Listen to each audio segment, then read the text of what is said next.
Yesterday, the Pentagon announced that 3 U.S. troops had been killed and dozens injured after a drone loaded with explosives struck them at a base in Jordan near the Syrian border. Now, none of that can be confirmed.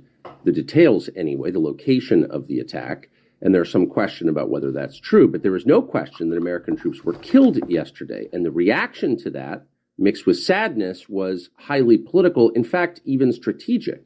Within moments of this news breaking, Lindsey Graham, the Republican senator from South Carolina, called for blood. Quote, "Hit Iran now. Hit them hard," he tweeted.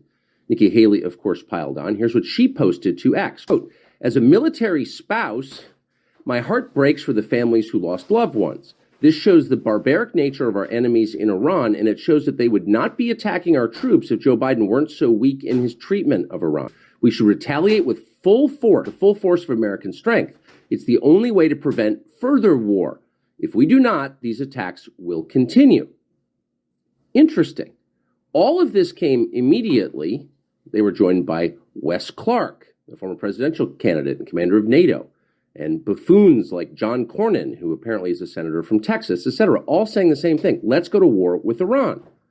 They all said this in both sides. Here's Nancy Pelosi on CNN telling you yesterday that anyone who is not for this, who would like, say, a ceasefire between Israel and Hamas, is working for Vladimir Putin. For them to call for a ceasefire is Mr. Putin's message. Mr. Putin's message. Make no mistake, this is directly connected to what he would like to see. Same thing with Ukraine. It's about Putin's message. I think some of these protesters are spontaneous and organic and sincere. Some, I think, are connected to Russia. And I say that having looked at this for a long time now, as you know. You think some of these protests are Russian plants? See, they're plants. I think some financing should be investigated. And I want to ask the FBI to investigate that. It's hard for most people to believe that a person in his or her 80s could be evil, but she is evil, and she's speaking lies. What you heard is totally dishonest. But there's a point to the dishonesty, and that is a war with Iran, which people in Washington have been agitating for more than 20 years. So are we going to war with Iran? Are we already in a war with Iran? And if so, what are the consequences? Most Americans have no idea. It's not even something they're thinking about, but they should be. Joe Kent is a former Green Beret. He's a combat veteran who lost his wife in one of these wars. He's running for Congress in Washington State in the 3rd Congressional District, and he has an interesting and highly informed perspective on this, and we're honored to have him join us now. Joe Kent, thank you so much for coming on today.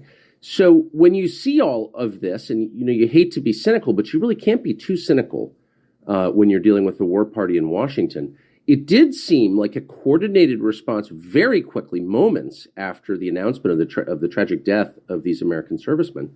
What do you make of the response from both parties in Washington to the deaths yesterday? I mean, this whole thing, we've seen it coming, Tucker. We left our troops in these vulnerable locations, like on the Jordanian, Syrian, and Iraqi border. Our troops have been attacked, we think, at least 150 times since the October 7th incident began. And so we've seen this coming. This was an inevitable conclusion. So by leaving our troops in these locations, undefended essentially, we left them there as bait because so many people in Washington, D.C. want to go to war with Iran. They want to go to a war with Iran so badly that we will prop up the government of Iraq while the government of Iraq is completely controlled by Iran. We spend billions of dollars every single year funding, arming, training, and equipping the Iraqi government so they can turn around and support the exact same militias that just killed our troops. Biden said it himself in his statement. He accused Iranian-backed militants operating in Iraq and Syria of conducting this attack that killed the 3 Americans and wounded nearly 30 more. That is nothing short of saying the Popular Mobilization Forces, which is part of the Iraqi military that we support. So if you look at just the full scope of the way that we have arranged ourselves in the Middle East, who we're supporting and where our troops are, there's no other logical conclusion other than the fact that we have left them there as bait to be killed by Iranians at the time and place of their choosing so that we can continue to escalate towards a conflict with Iran. And like you said, there was a very coordinated series of talking points that came out almost immediately that we need to go and strike back against Iran. And look, we do need to strike back. We can't just let this go unanswered. But if we start taking strikes inside of Iran itself, that is exactly what the Iranian regime wants. They will benefit from that. If we start attacking Iran the way that we attacked Iraq, the way we attacked Afghanistan, then the Iranian government, the Iranian mullahs, the Ayatollah, the people will rally around them in support. We should be taking calculated strikes back at Iranian proxy groups for self-defense, and then we should immediately get our troops out of these foolish locations before we lose more blood and treasure, before we're sucked further into a regional war.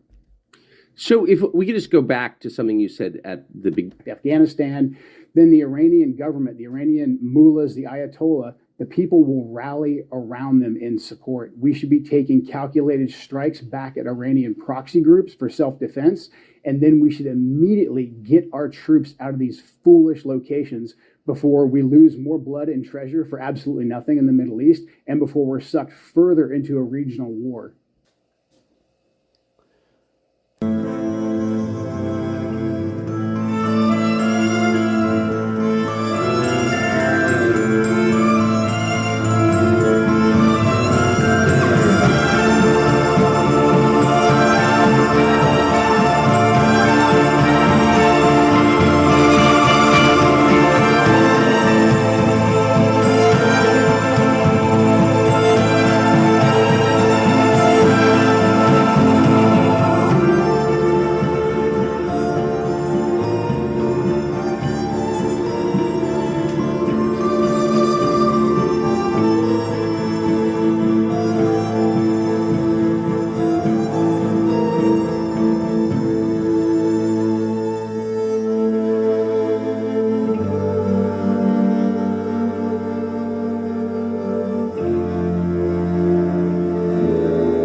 So the premise of our today's discussion is really to point out to you that everything we're doing, which is interesting and ingenuitive and ingenious and wonderful innovation like Elon Musk's work, fascinating, not against it. But the point is that he's trying to achieve what mankind lost in the fall and try to get back the facility and the speed and the power and the immortality that we lost when we fell from the Garden of Eden. It's missing from our character.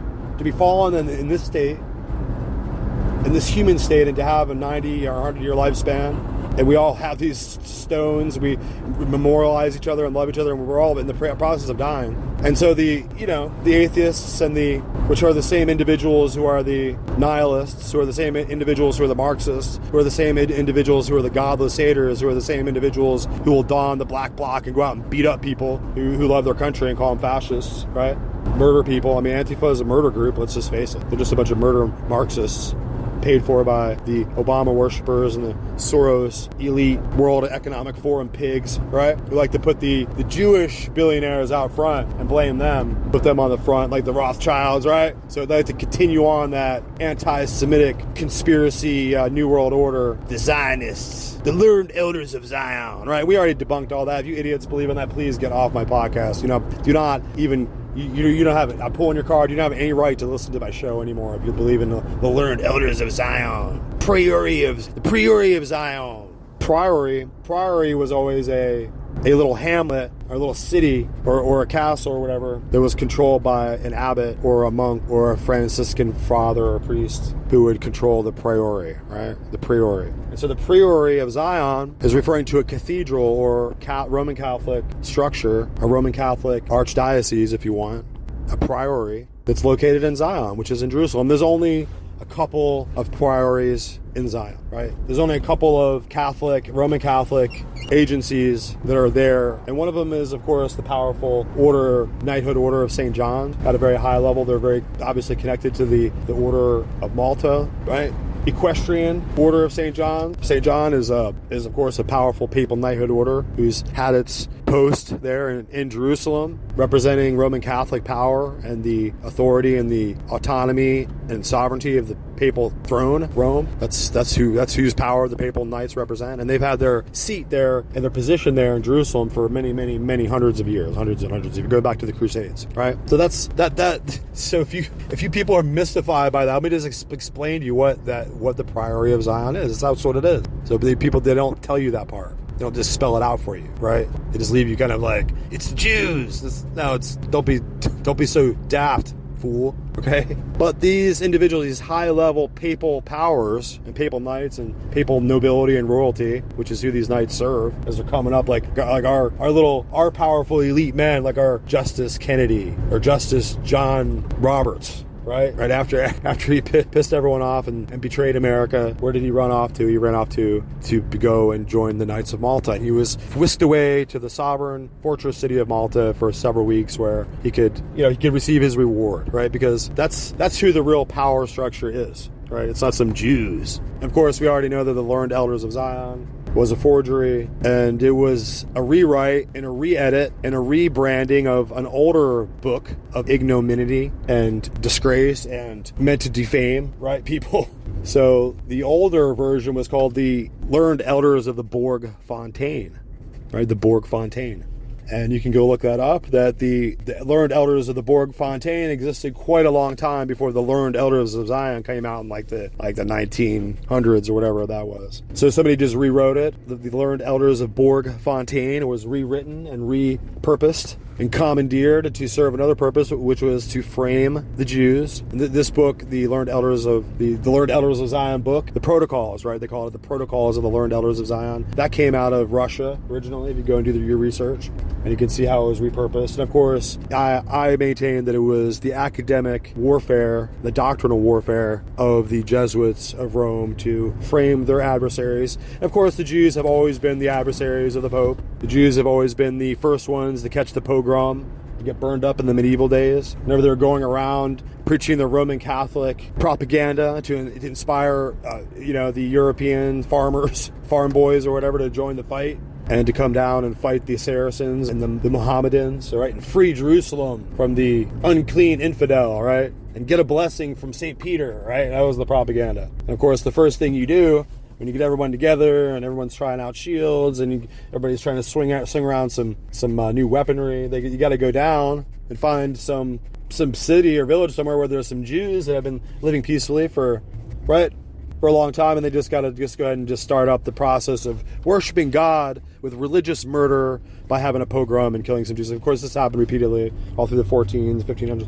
So, all throughout the Middle Ages of darkness, the dark Middle Ages, right? They try to clean it up at the middle, but it was really just dark the whole time. Because it was papal supremacy, it was the superstition and the slavery of conscience. Like we have liberty of conscience now, then they had slavery of conscience, right? So you can see that humanity has been burdened as a large popular nation, right? The populist nation of humanity, right, has been burdened with all this PTSD, right? Mass PTSD. And it's hard for people to kind of understand that they're having to cope with the fact that they've lost their original echelon, the primary place and position from which they were made to inhabit. They lost their habitation. We did, as a people. And we were sent down to this lower world, this wilderness world where it's not a garden. All the good foods that we need to keep living and keep having life, the fruit of life, right?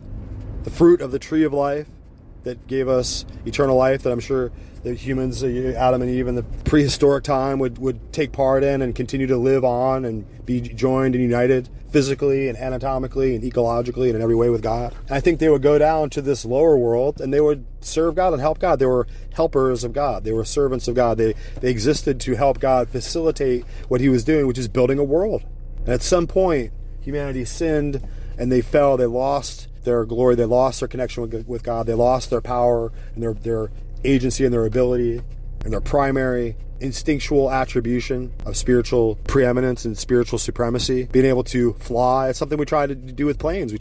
We believe as a species that we should fly. We believe as a species that we should have massive ships that carry containers across the ocean, and we should use the ocean and float huge flotillas of our goods across the ocean at will. We believe we should do that. We don't have any qualms or difficulty believing that should be something that if we're capable of doing it, that we should do with regularity. We believe we should advance ourselves in technology and medicine. We believe we should try to heal ourselves. And, right? The human population is its own larger organism. It has its own larger agency or actualization and facility that it performs. And so from a God's eye view, none of us, right, all these billionaires and elitists and globalists, they crave and thirst for the ability to step out of the realm of just being this individual solitary unit, because we have in our mind, we have the divine spark, we have the intellectual power, we're imbued with the enlightenment and knowledge of God within us, but we're also damned down to die and live a short lifetime. So you can see these people achieve great power. They use the divine spark that God's given them and their spiritual agility and the formation of their powerful human nature, and they use it to do evil, and they use it to side with Satan, who they probably don't even believe in, but they're totally enmeshed with and intertwined with, and their fate is totally bound with, right? They're bound up with the fate of Satan because they're serving him, whether they realize it or not. Their father is the devil, and ultimately they're going to get the exact consequence of that betrayal, right? Of humanity first, and then of God in the final analysis, because in betraying and murdering humanity and tricking and deceiving and destroying and making humanity sick, neutering them and using chemicals against them and just using all this kind of scientific warfare is ultimately the aegis and the expediency of the plan of the devil, to whom which they're serving in service to. So when we recognize that marriage as a covenant was given to us to help us maintain our health and our cleanliness and in this fallen state where they had to actually go make clothes and they had to go bang rocks together like cavemen, right? Because they had nothing. And then out of that we build these cities and these superhighways and these rocket systems, right? But it's this beginning point where we start. It isn't like, oh, I'm a caveman and I was once a monkey and now I'm going to go hump a Cro-Magnon man and somehow our DNA is going to make it's absurd. And they're doing everything they can to try to stuff that genetic paradigm and that particular theory and that thesis of monkey man, right? It goes back to they were so desperate to do it that even, like I said, the power elite had such a hard on to make sure that everyone believed in this evolutionary Darwinist theory that they had the Piltdown hoax, that the fake boar jaw that they said was some kind of fossil. It was millions of years old, right? It's ridiculous, right? There was no humans right, running around millions of years ago. So it's this point where we have to have the leap of faith, where you can see the Teilhard de Chardin would just, the French Jesuit, he would just produce the hoax, the Piltdown hoax, in order to get where they were trying to go, right? And that's what they always do. And so this whole academic structure, this whole worldview of the pseudo-intellectual class is just made of styrofoam and glue and little macaroni noodles, and it's all just bullshit. So when we get down to the cellular level, the structure and the sophistication of the living cell is so sophisticated, it's so ornate, and so decorated with chemical producing little factories, and that it's staggering, right? And no one even has any kind of way to comprehend how that even happens, right? It's just like Jim Brewer was saying when he was talking with Alex Jones, is that it's just like the butterfly who pops out of his little shell, goes all the way to Canada, and then goes down to Brazil in a certain tree and hangs out where all their ancestors have been going for thousands of years. Like, how does that happen? Like, there's no explanation for that. Well, it's a homing. Then just shut up. No one is going to explain that. And even when we go to Mars, and you know, we have a base on Mars, and Elon Musk's son is sitting in a chair there, we still won't be able to explain that. We won't. So just there's part of this contingency of life. It's so mystical and so profound that there's no way to understand it. The same thing is true with these information systems within the cell. A certain structure that allowed your eye shade to be just as it is. The mechanism, tiny, infinitesimal, tiny little nuts and bolts, little Velcro, right? The tiny system, the microscopic world of chemical interactions and nanotechnology, right? It's nanotechnology. It's so finite, so the minutiae of it's so incredibly extraordinarily small and interwoven and sophisticated and dynamic that it defies all human conception of what reality even is. So just like when Jesus Christ holds up the mustard seed and said, look at this mustard seed. I'm going to put it in the ground. It's going to make a stalk. It's going to make 150, 200, 500 new seeds. They're all going to go on the ground and make a stalk. It's going to make a million. Right? This keeps on going. Who can explain where the dynamism and the inner productive power, and where does the inner space come from? Why does the seed keep producing space like magically out of nowhere? Where is that coming from? Like, we can cut down into the cells, into the tiny little particles of the seeds, and we can look hard, but we can't find where all those infinite amount of seeds are going to pop out of. Where does it all coming through? What wormhole is the dynamism and productivity of the dividing cell? Where is that potentiality popping from? Where is it coming from, guys? You can't explain it. All you scientists, you scientism freaks, just get away from me with your mask. You're in a weird cult, right? We're done with you guys. We're done with you MIT anti-Semite haters. We're done with you. Okay? So go ahead and just resign, step down, right? Because that's what's going to happen. No one's going to forget. We need to see how many plagiarists this guy, I'm looking up the article here. Let me look.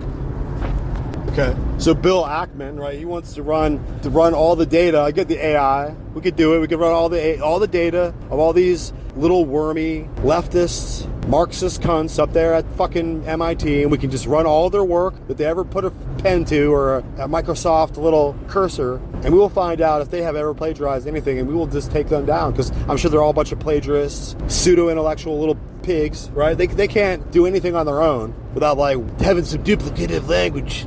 Right? They're all just a bunch of weaklings and degenerates and hacks, right? So we're going to punch a hole right in their little styrofoam noodle kit.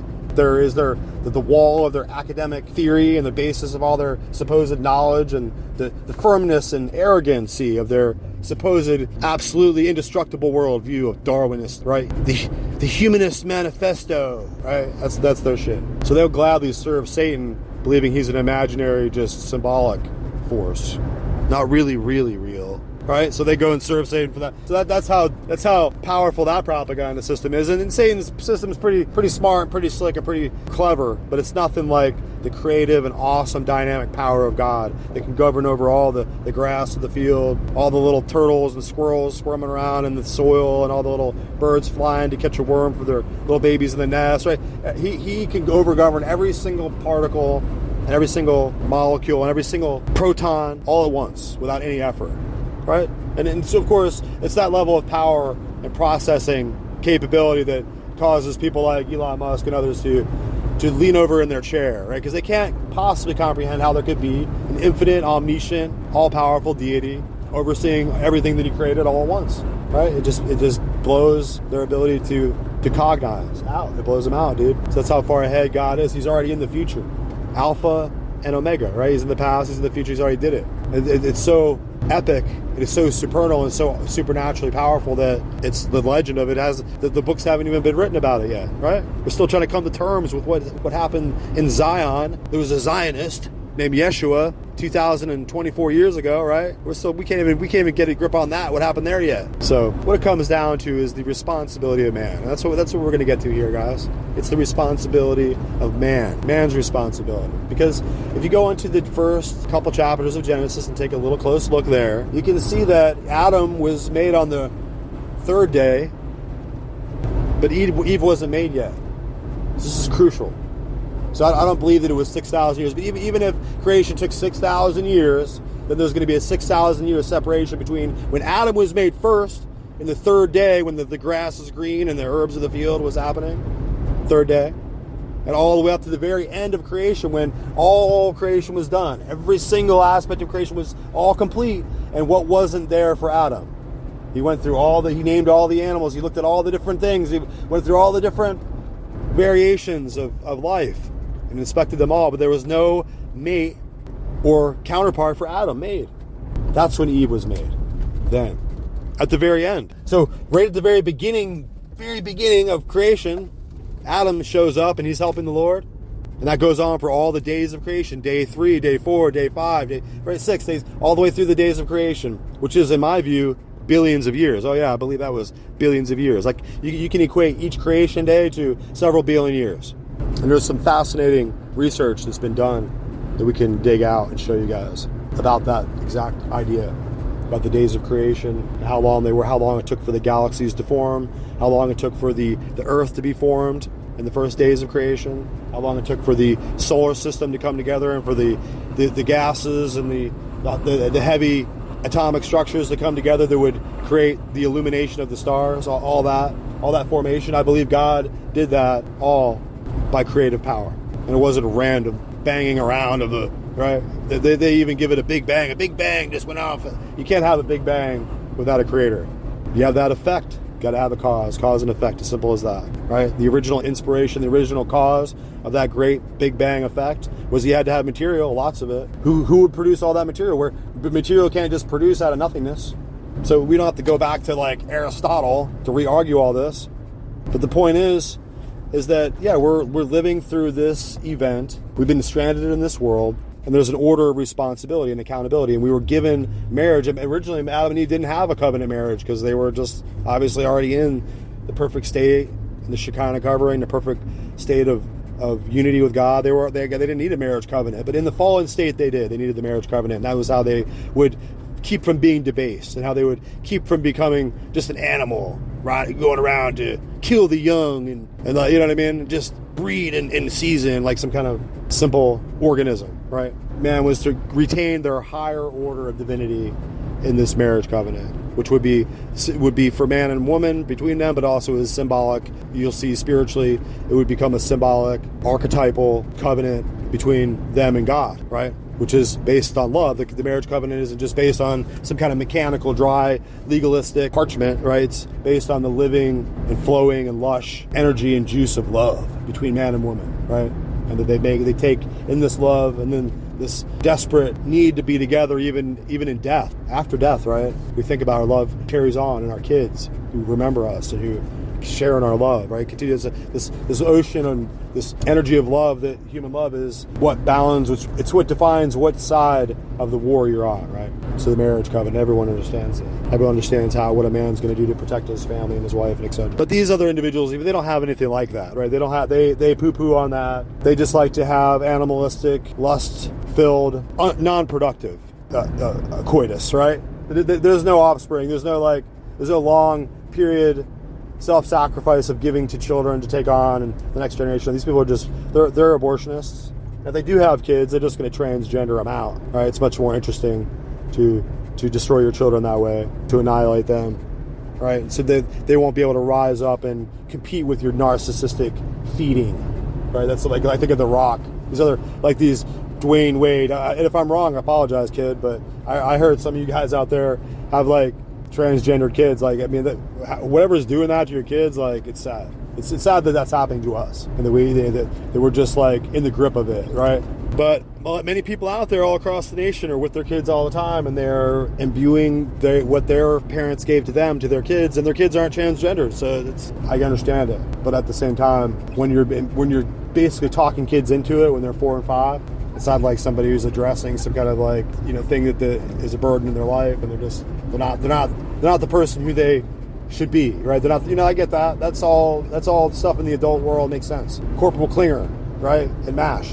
I get it. But the part where you're trying to like go into kids' developmental stages and insert some kind of like perverse inception confusion and like bring about dysphoria, gender dysphoria in children, and then cultivate a whole peer culture of it in the classroom without telling the parents, yeah, you should be strung up and hung. Somebody should hang you from a post. until you're blue. That's my personal opinion. I mean, I don't know if there's a law for that, but there should be. We should make a law for that. Here in Florida, if you rape a kid, I think it's a death sentence. So, right? That seems fair, right? If you can't control yourself and somehow you're demented and you got to go. Just gonna kick you right to the curb, or kick you out of this world. We don't need you around here. Our kids have got to be safe. It's got to be safe. So, yeah, it's a total, oppositional worldview from those other people over there. So that's how this weird new civil war is breaking down in the world. Kind of a weird asymmetrical, indirect, unrestricted kind of tactical warfare. People in positions who can find to isolate or locate their political opponents around them and somehow get them fired from their job or get them, right? That's what Facebook jerk-offs people do all day, just zone around who they can trump people that they can screw up their life, screw up their life's work on Facebook, right? You're right. That's the nature of this next civil war, guys. And then, of course, the enemy outside takes advantage of this discord and chaos within a nation. And, of course, Russia won't be there. Russia was there during the Civil War to protect us, to keep the French out, right? The French and all the European powers were like chomping at the bit and sharpening their sabers to get in here and rip us asunder because we're killing each other half to death. And the Russian Tsar at that time, right? That of course, after that, you'd have the Tsar overthrown. It's probably his son or grandson. One of the Tsars had to go. They can't be allowed to interfere and protect America again, right? Then I have the Bolshevik, socialist, the communist tragedy of Russia, right? It's sad. Talk about lost generations. And they're not the mighty empire and the mighty force for nationalism and political independence and individual sovereignty, and right? Then the Tsar, was it Tsar Alexander II? Didn't he kick the Jesuits out of Russia, right? When you do things like that, then you're going to pay the price. There's going to be a reckoning, right? And you mess around. But you know what? It doesn't matter. It doesn't matter if they poison your porridge, right? That's all they can do. All they can do is kill you once in this life, and then you go on to glory. And you know what? We'll just leave them with the consequences of all their evil doing, because they're fighting like rabid dogs, like little psycho rabid dogs for this world. Because that's all they get. A shot to control this world for 42 months, right? That's what it's all about. You guys know what it's all about. So we have to talk about the responsibility of man. Man's responsible. And he's responsible from the very get-go all the way along. So you can see man is coping along here, and he gets to the very end of the days of creation. And of course, he goes to sleep, and then God, takes the DNA matter from his body, his rib or whatever, uses that. Ooh, interesting, right? Interesting how the Lord operates without any surgery. And he forms and fashions what is already in man with just a little chromosomal shape. We'll have some transgender surgery, right? We're going to take the rib of the man and fashion woman. Of course, we all know the woman is first. The woman bores a man, right? You can't have a man without a process of a woman having a womb and being pregnant and bearing the man forth. But Adam was created first, and so was Eve created first. And there she was at the very end of all creation, very end. So Adam had been around the garden for many, this other level, this other dimensional of space, right? This other wormhole that they pass through, where there's a gate and there's an angel there with a fiery sword, and they're kicked out. They no longer have access to this separate area passing through this gate, right? Eastward in Eden, right? They no longer have access. They're just kicked straight out into the wilderness. It's cold, right? There's no garden. There's no fruits and vegetables and wonderful goodies arranged in a row. Right? It's not the garden anymore. So here they are, and ultimately they've fallen in this state, and they're going to have to survive and carry on. And you can see that right from the get-go, they were deceived, and the whole issue is over the fact that the very first thing that happens after Eve is made, and she's there, and she's new. She just got there. She's new. She doesn't have all the, right? You ever go to a new job, or you ever been to a new relative's house you've never seen before, and you're new, right? She's new. She's new, though. She has no idea really what's going on. She's gonna, kind of get the ropes and get the layout of what's going on. And the very first thing that happens is Satan is there, Lucifer, and he deceives her. And she hasn't been around since day one, like Adam over there. And she makes a foolish decision, and she eats the fruit. Because there's the devil. There's Satan.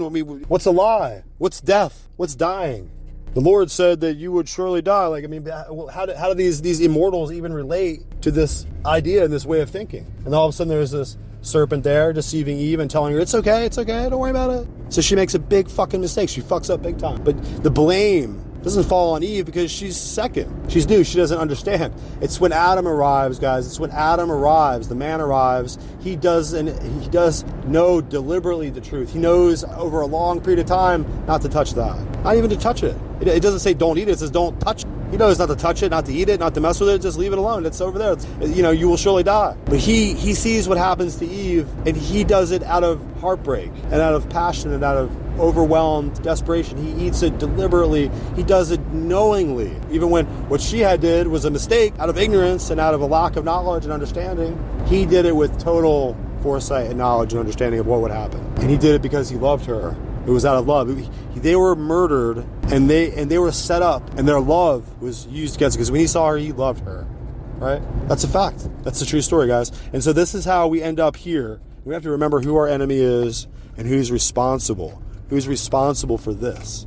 Because even though Eve ate it, it was up to man. It was up to Adam to say, you know what? Whoa. Let's think about this for a minute. I'm not going to go ahead and eat that. I'm not going to go ahead and deliberately partake in the deception that you accidentally did, right? He made a choice.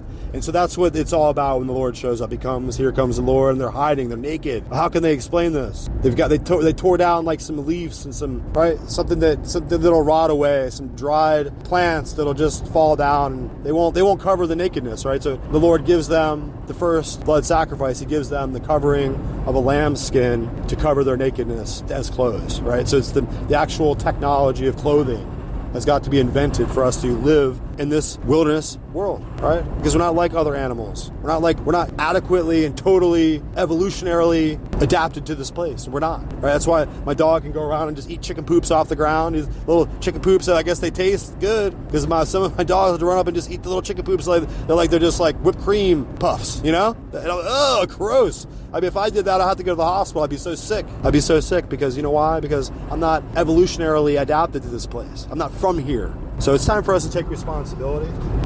It's time for us to be accountable for the knowledge that we've been given by God and to understand it. And we're going to go into a second part, and humanity is going to learn that man first is going to take first responsibility, first accountability in front of God in the judgment. So let's go ahead and face up to that.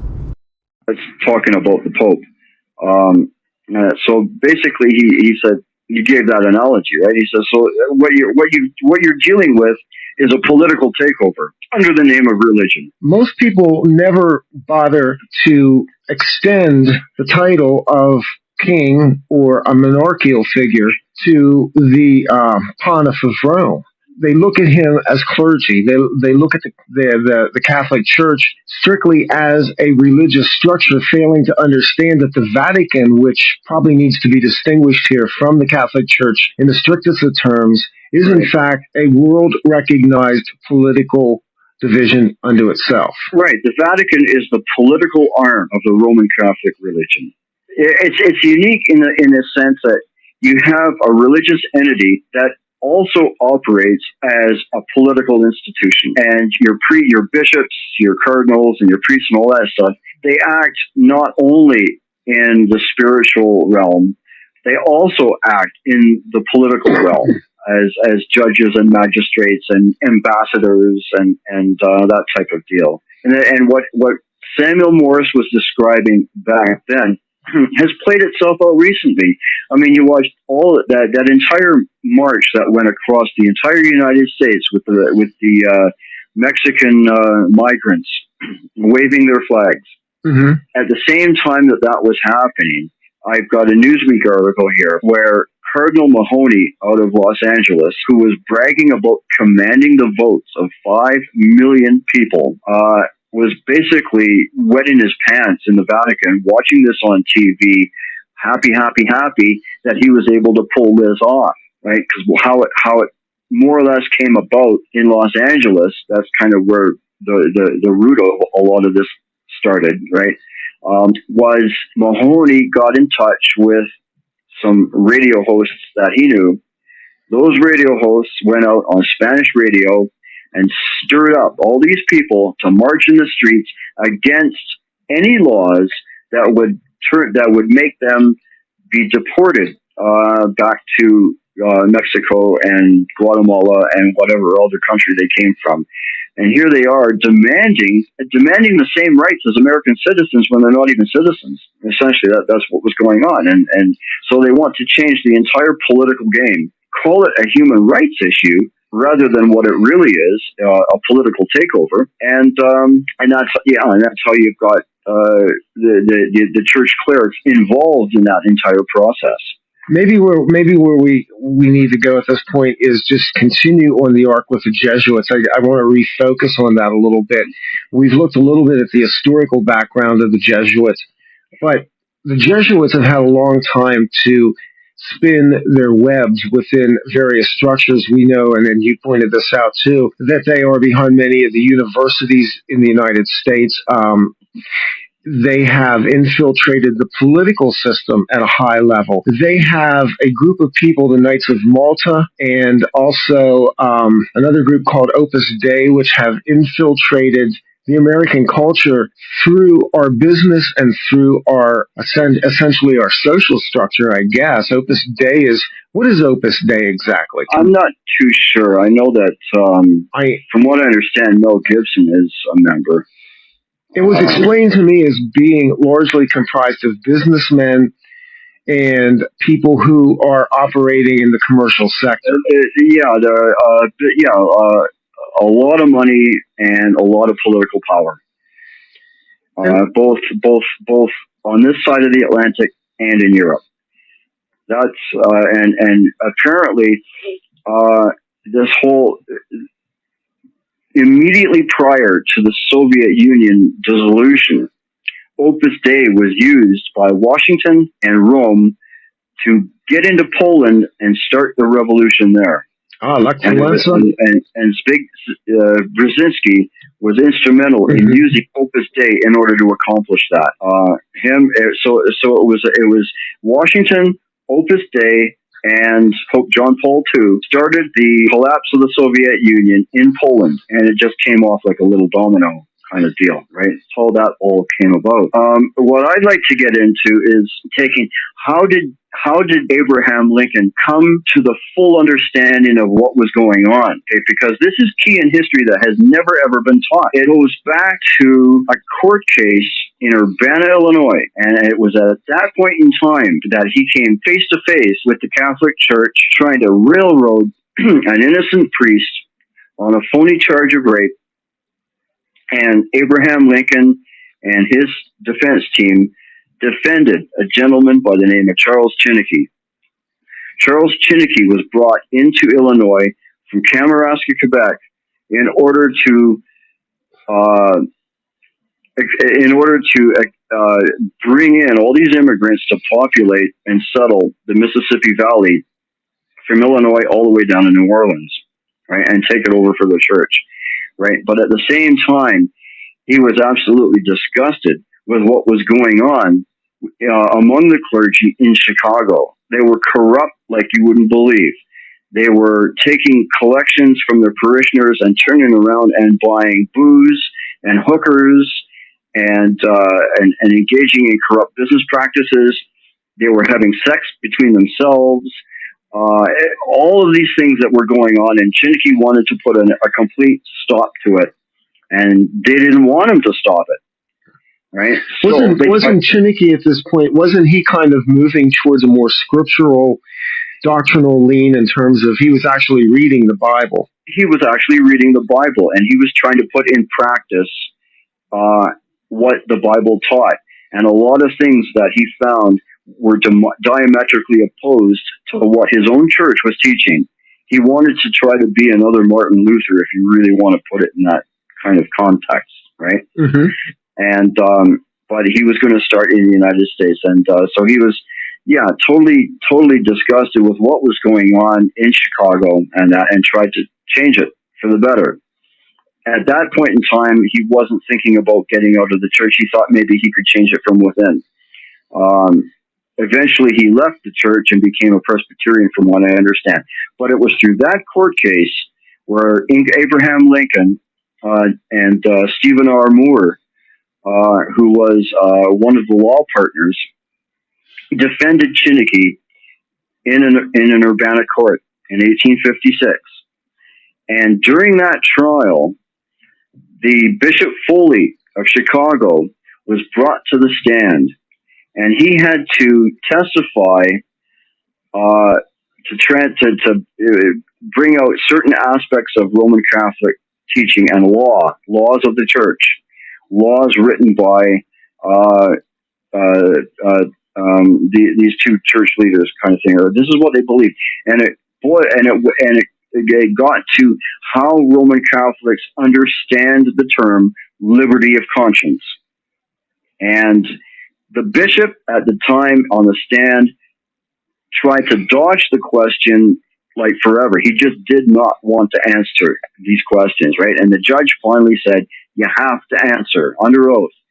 And so he did. And and so you've got about a dozen Jesuits sitting in the gallery from Chicago and New Orleans watching this like a hawk, right? And when Lincoln was able to force the bishop on the stand to expose the parts of church teaching that they absolutely did not want exposed, that's when they headed in for Lincoln.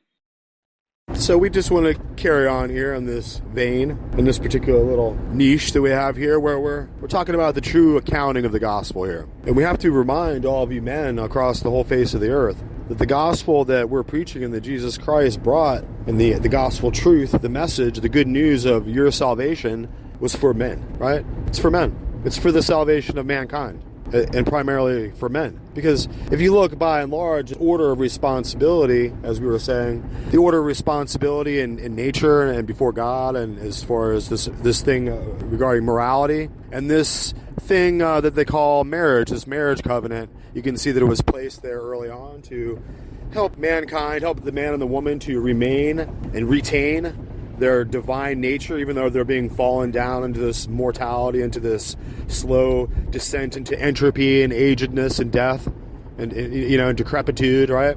And of course, it would take a long time to gradually grow old, but not that long, because they had just spent the first part of their existence, like we were saying, in an unfallen state, in a perfect orderly state, where they were not naked, right? They were covered by the Shekinah glory of God. The light of God was covering them like a garment. And they had their full faculties of all the power that they were given when they were first created, that we lost, right? So they had the power to have total dominion over the earth and the solar system, and even all the creation in the universe, really, that God made. Man was being prepared to take dominion over, and the entire process by which the Lord had been creating the cosmos and the solar system and the sun and the stars. Eventually, in the third day, he would participate in that creation process with Adam. It says right there in Genesis. You just need to put reading glasses on and go ahead and read it again. The first 2-3 chapters of Genesis will spell it out quite clearly. It spells it out, the order of events, and then in the second chapter it shows you when Adam and Eve were actually created. Adam was created in the third day, which is very, very far back in the order of creation. It could have been almost 1 billion years from the point where all that was on the earth was of waters and oceans and plant life, like duckweed, right, and algae, right, are just covering the earth, and grass is starting to grow up on the shore. But there's no animals, right? And there's no living organisms, and so the whole process of creation by which that would happen, it would take a very long time. I agree, a very, very long time.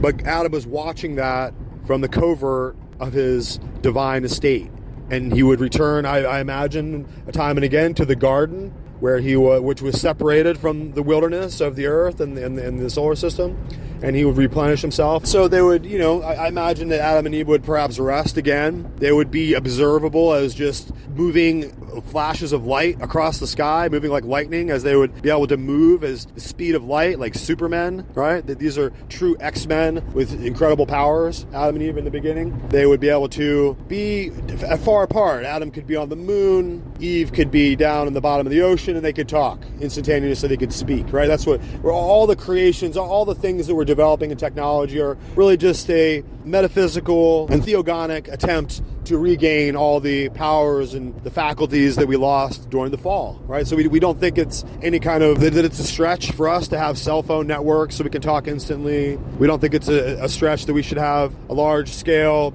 system of transportation where we all can move faster and faster and faster and get there quicker and process information more quickly, right? So that's how Adam and Eve would be existing in the very beginning. And of course, as we pointed out, Adam existed with the Lord in this process of creating all the things that you see around you in the world for a very long time, and then eventually Eve was created at the very end, the very pinnacle, the very jewel, and the crowning achievement of all creation. She achieved it. The Lord achieved it in creating Eve and brought Eve to Adam, right? And they did not get to spend very much time together. I can't imagine how many time, maybe a few centuries, just a short period of time where they got to be in this state of existence together before she was deceived and before she was murdered and before the Adam basically killed himself, right, as we were pointing out in the previous discussion. So in this fallen state begins the history of mankind, begins man's entrance into the fossil record. It begins the point where we actually begin to take shape in the world. Right. And so this is when we're going to have this caveman period. And of course, they have to find a way to explain this away. All the haters and the godless unbelievers and the atheists, they can't just take God at his word. They can't believe the testimony of God. So they have to relegate it to some kind of mythology or some kind of made up pretend storyline that isn't really more than an allegory or just some kind of passing superstition. But we understand it to be an accounting of what took place at the very beginning with Adam and Eve and with the Lord. So we can see that if you look at Revelation, it's just a final restoration, just bringing mankind back into this place where they enter in once again to the garden, and they are once again in the presence of the tree of life and the tree of the knowledge of good and evil, and they once again are brought full circle to complete the circuit and to learn the deep things of God, and understanding that when God says that we shouldn't do it, it's probably a good idea, and we'll listen to God and we won't do it, right? So this is what these other idiots and these other atheists and non-believing kind of pseudo-intellectual deformities, they were just refused. It's laid out right in front of them, plain as day, and it's just their fate. It's their fate, and it's designed in their very being that they're unable to believe God, right? So that's kind of the pathway to destruction there. You just can't believe what the Lord is telling you. You refuse to believe it, and you just have to fill in the box, the big empty box, with just something of your own design, something of your own imagination, some kind of your own God, right? Just stick Allah in there, stick Darwinism, or just whatever just kind of fulfills that space for you rationally, intellectually, and kind of like helps you move on with your day, right? But we understand that the Lord is God, and he is not messing around, then he is the Lord of all creation, and he understands information science more than anyone else, right? And he laid out, as a good creator and a good omnipotent deity who loves his creation would do, he laid out the plan and laid out the information ahead of time so that we would find it, discover it, it would alter the direction of our lives, and that we would be fulfilled and brought back into the completion and the continuity of this completed circuit, right? So we're trying to get back to where we fell from, not with a Tower of Babel, not with some kind of Nimrod, Egyptian, Babylonian sorcery magic that makes us sacrifice our children to get eternity, or whatever these people are, these sycophant, mystery cult, blood-worshipping, blood drinking, right? They've always been after the blood of children. The adrenalized blood of children during their sacrifices makes them high, right? So that's the big secret. Oh, earth-shattering disclosure of revelation, right? Just so you know, just FYI. So of course, if you go back and look how they put their children into the flames for Moloch, and how they sacrificed the children in the past and many, many other cultures and generations. Kind of a continuous circle, a continuous looping of paganism and Mithraic mystery rituals that it just ends up with dead children, right? And you can go to the Aztec and the mountains and the Peru, everywhere you go, somebody's off there killing children in order to try to placate some sun god somewhere, right? So that's all that Satan had for us, is just murder your children, worship the sun, right? Those are exactly the things that God told us not to do. Do not worship the heavens and the stars and the constellations and all the celestial bodies. Do not worship them. They're just creations made by God. And do not murder your children. God doesn't like it, right? So let's just get back to the point here, is that, man, you are responsible for this knowledge. And I love it when women try to get in on the preaching and teaching trip with the men, but the women are not accountable, right? So women can teach and preach, it's fine, but they're not the ones who are actually on the hook. They're not actually accountable for this message, right? So in the end, when you're a man and you didn't teach this message, or you didn't hear it or didn't believe it, you're going to be responsible for this information. And so it's the same thing in the order of accountability in the marriage covenant. It's incumbent upon the man to give the woman the divorce decree. So he has to write it up, put his name on it, and give it to her, right? And that squares her away. But it's still, the accountability is yours. yours. It's your marriage. It's your divorce declaration. It's your divorce credential that you're giving her and sending her away with. And it's your responsibility before God why you didn't keep your marriage vows and keep your marriage covenant and your marriage promises. Maybe there was problems there. Maybe there was adultery there. Maybe there was reasons why that it didn't work out and she got sent away with that divorce note. But that divorce note is going to be recalled. It's going to be looked at and it's going to be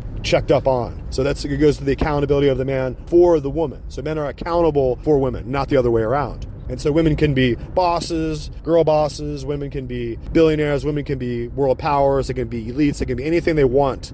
But they can't be accountable before the Lord for this gospel message because men are accountable, okay? Men are responsible. Men are the ones who are going to have their ear pulled and the hook in their jaw pulled up, and they're going to be brought front and center in front of the Lord in the judgment. And then the women are going to be relegated over to the side. And that's going to be a time when, as a woman, you're going to be glad to be relegated to the side because you're not responsible for what's happening here in the world, okay? You might have some personal issues and some personal sins and some things that, maybe in the man's world that convinced you to have an abortion, or maybe men turned you towards prostitution and used you, maybe men abused you, but ultimately the harm and the destruction and the inequity and the suffering that you have as a woman here in this world, it's the responsibility of men if you're not in a good way. Even going back to your father, if you didn't have a good father there in your home, you probably didn't get the upbringing, you weren't raised the way that you probably deserved to be raised, and since you had that deficit, could have caused problems in your life. So it's not that women don't have any responsibility for their actions or behaviors or sins before the Lord. It's that ultimately in the order and the hierarchy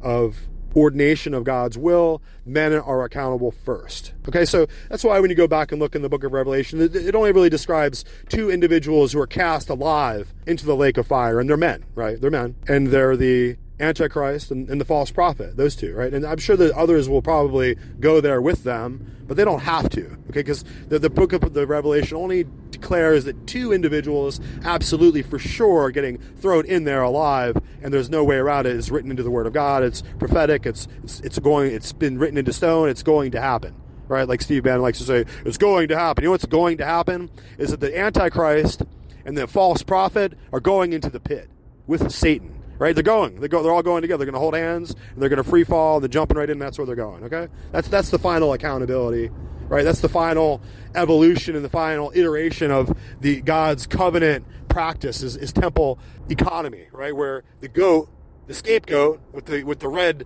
string gets led out into the wilderness, and all the sins of all the people are put on to the scapegoat because he's really responsible symbolically, not the actual animal, but Satan. Satan is responsible for the fall and for the deception of the woman and leading mankind astray into this desperate place where man decided to eat the fruit consciously and deliberately sin. While he pointed out that earlier that in the order of things that the woman didn't deliberately sin, she was tricked and deceived by an individual who probably was accountable and responsible to tell her the truth, which is, don't do that. It's not a good idea. It can hurt you, right? So it's the same thing you see today with the same order of events, the same kind of calculus, the same COVID shot, right? This is good for you. Take it. And of course, it's not. It's terrible for you. It's poisonous.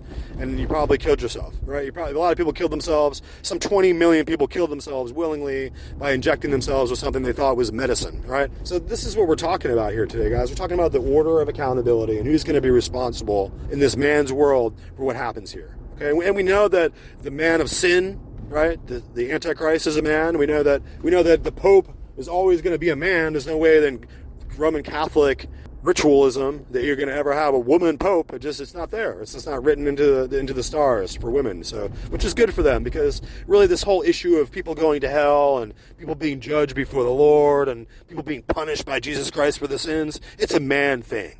There's really no women there. I just want to point that out to you two men, since you're not conscious of how this really works. And I know Islam and Muslims, they and really Mormons, they really get this screwed up too. Mormons have this secret doctrine, this occult doctrine, where it teaches them that if women are not faithful enough to their husbands, that they might not get woken up in paradise very soon, right? It's up to the man when the woman gets to be woken up into paradise. So here's the nuances of this weird Mormonism doctrine, right? So the husband is awakened first, and he gets to decide whether he's going to lean over and kiss his wife and awaken her, little sleeping beauty, from death, right, back to eternal life, or whether he's going to let her wait because she's been a bad girl, right? So it's kind of a weird psychological torture, a weird little, Freemasonic doctrinal little innuendo there that suggests that somehow that men have this presupposed place of being first in heaven. But I think it's going to be the other way around, guys. I can see it clearly in my mind that the first are going to be last, and the last here on earth are going to be first. So you can see that. I mean, how many men does the Lord really need? I mean, he's the man, right? And really, you have to understand what's going to happen here. You have to understand how significant you are, man, husband, man, in this equation, because over there is the Lord. He's got eternal life. He's got an eternal kingdom. And what do you got? You're dead. I mean, how attractive in the big scheme of things are you really going to be to your wife after she realizes that the Lord is alive and he's awake, and that the Lord is going to be omnipotent and all-powerful for eternity, sitting on his throne? Like, how attractive is that? You ever put some thought of that? You ever thought as a man, how are you going to compete with that? Billionaire guys getting all, look at Bill Gates, getting all old and flabby and gross. Hasn't even occurred into his mind, into the reality of having to face and look into the eyes of the omnipotent Lord, living Lord Jesus Christ. He's alive. People like to say, go around and talk about how, oh, maybe Jeffrey Epstein is alive and he's still testifying in the background. No, you know he's still alive, that you guys are idiots. Jesus Christ, the living Yeshua HaMashiach, he is alive. And his eyes are like flames of fire. I'm telling you, he's coming straight for you, men. He doesn't have any issue with women. What are you, daft? What are you, stupid? You think women are going to be some hell accountable, and then all the men are going to stand back and be like, oh, too bad she wasn't a good woman, Lord. It's like the Mormons, right? Let's just keep her awake. You know who's going to stay asleep? Mormons. You know who's going to be last in paradise? Muslims.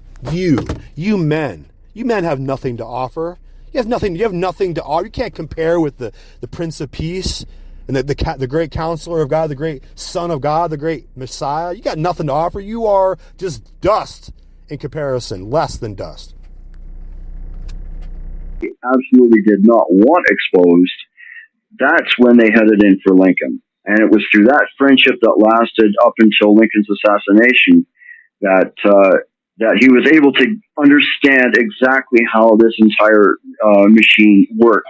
This was right? Lincoln and Chinnicky, correct? This was Lincoln and Chinnicky. It was through that court case they became very, very close friends. And then when Lincoln was elected president, Chinnicky would come to visit him every year during his administration and kind of hang around Washington for a couple of weeks. And they would go out in their horse carts and whatnot and visit soldiers in the field and go to the military, like the field hospitals and that. And Chinnicky was invited into the White House, and they would sit and have very lengthy discussions.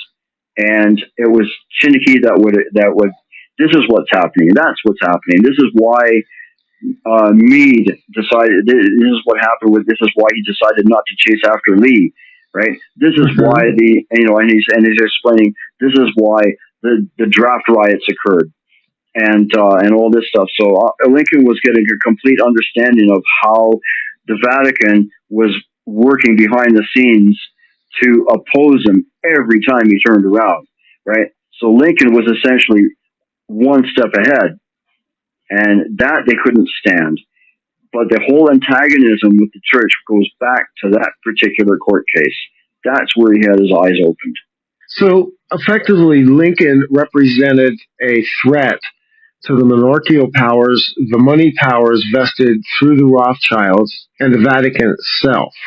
And right. it kind of leads us to where we possibly could tie up this segment. And, you know, I by no means consider this to be the last conversation we have on this show on the subject, because we've only scratched the surface. Mm-hmm. The forces behind the assassination of Abraham Lincoln, we've been, here in the United States, we've been given the same version of the Lincoln assassination that we got of the Kennedy assassination, the same kind of whitewash that we got about September 11th, 2001. We've basically gotten every time a single bullet theory that points to a patsy and a dupe. But in fact, in the background behind Lincoln's assassination, can we safely say the Jesuits lay in the bushes? Absolutely. What's taught down there is basically that John Booth was a ringleader, and he pulled all these guys together on his own. Then he came up with all this whole thing on his own, and that's kind of how it's taught. That's not how it went down. Okay, if you want to get to who was responsible behind that assassination, you have to follow John Surratt. John Surratt was, in his younger years, going through the priesthood. He was going to become, a Roman Catholic priest in that. So he had and his mother was a very, very devout Catholic. And the Surratt household, the Surratt Tavern, was constantly being visited upon by at least a half a dozen Roman Catholic Jesuits. And they, given their background and everything, their antagonism and animosity towards the entire Lincoln administration, they wanted to do something, right? So it was through Surratt that Booth came in. It was through Surratt that Atzerodt and Spangler and Davy Harold and all these guys came in, mostly through Surratt. And it was the priests that vetted each and every one of them. And they came up with this. They came up with how we're going to go about this, how the priests that vetted at that, Atzerodt and Spangler and Davy Harold and all these guys came in mostly through Surratt, and it was the priests that vetted each and every one of them. And they came up with this. They came up with how we're going to go about this, how we're going to execute the plan, how we're going to get out of Dodge and that. And at the end of it all, Surratt escaped Washington, went up to Montreal, where he had two priests waiting for him. They knew in advance that he was on his way. They hid him out for about a half a year. They were carrying him around in disguise, sometimes in blackface, like Al Jolson or something, and that, keeping him basically in the dark of what was going on in the States. The United States, it was the biggest manhunt in U.S. history looking for Surratt. The last place they're going to look is in the private residence of a couple of priests outside of Montreal, right? Eventually, they put him on a boat to England. In England, he stayed for a couple of weeks in a church building there, was given some money. From there, he went to Italy and became a member of the Vatican Guard. They were called the Zouaves at the time. They knew that the United States wanted him back. The United States was threatening. We know that he's there, and he's going under the name of Watson.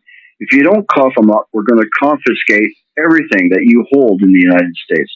Well, the church, it's the last thing the church wanted. So they said, fine, we'll give him up to you. But what they did instead was plan a phony escape for him, right? So they helped him escape from the U.S. from the U.S. Secret Service and that, and said, well, oh, too bad. Well, he escaped, right? There's nothing we can do. And the U.S. government bought it, but then they find out he's on a ship on his way to Alexandria, Egypt. So they had a Navy gunboat in the area in the Mediterranean, and they immediately sent a wire to the captain to hightail it down to Alexandria and intercept Surratt. He's going under the name of John Watson. Pick him up and bring him back to face trial here for the murder of Lincoln and the attempted murder of Secretary of State Seward. So they bring him back to face trial. Now, this is in a civil court, right, rather than a military tribunal. They pushed for a civil court because they knew if it was done in a military tribunal, the church would have absolutely no influence against it, right? So they pushed for a civil trial, which they got. Then they were able to diddle with the jury. They made sure that the jury was stacked with several very devout Roman Catholics. And where was this trial held exactly? In Georgetown. Exactly. In Georgetown, which is like Jesuit Central. So they were able to hold this trial surrounded by all of his friends. His old alma mater. They knew who Surratt was, and they would come by and kind of glad hand him and high five and all that stuff, right? And it was just happy. They were able to play to the religious prejudices of the jury, and it wound up as a hung jury, not once but twice. Because they had to retry him because it was a hung jury, and they wound up with a hung jury again, and then they decided to hell with it, and let him go. The church was intimately involved in that entire affair. And then I was able to contact a member, one of the last surviving members of the Chinnicky family. Her name was Laura LaFave. She was in her late 80s, I believe, and she's dead now. But I was able to get documentation that that her family actually had squirreled away in the basement in this part of Quebec. Historians have no idea that this material even exists. And among this stuff were sworn statements of Jesuit priests in St. Joseph and St. Cloud, Minnesota, these statements basically said that we knew about Lincoln's assassination hours and days before it actually happened. And the entire community there, where there's a monastery and whatnot, they were talking about Lincoln's assassination as an accomplished fact at least 3 days before it actually happened in Washington. That is just absolutely damning evidence against the church. How on earth did they know days in advance that Lincoln was assassinated and talking about it to such an extent that they were almost celebrating the fact, days before it even happened? Those sworn statements have been locked away for 120 years, and I was able to get my hands on them, and I asked if I could publish them, and I was given exclusive permission to publish them, and so that's what I've done. And again, go ahead and give the website for the book. Okay, the website is ctwilcox.com. It's WILCOX, and there's a link to Lulu. You have to set up an account with Lulu and order the book there. It's available in hardcover and paperback and a PDF download. And if you want to, I will also accept money orders and Silver Eagles or Morgan dollars or whatever. If you want a signed copy, I have a few here that I can send out. Let me say this about the book. In the course of a year's time in doing these shows, I read a lot of material. I get a lot of books.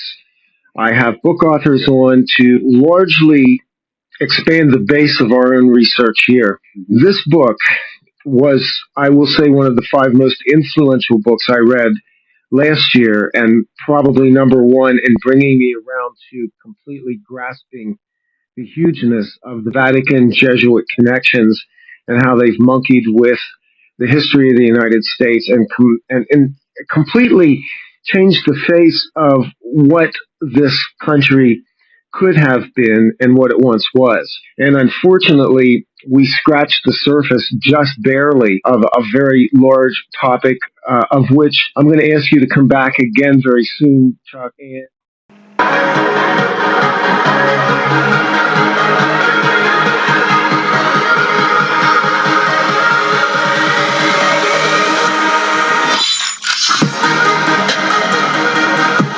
So now it's time for a word from our sponsor. And as you know, our sponsor is graciously helping us to keep our show going here. So it's wendyslimited.com. wendyslimited.com.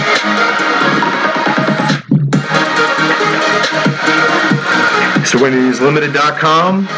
wendyslimited.com has all the hottest new styles and couture trends and latest boutique women's apparel and shoes and heels and flats and all kinds of just wonderful stuff. You have Hives and Honey jewelry armoire.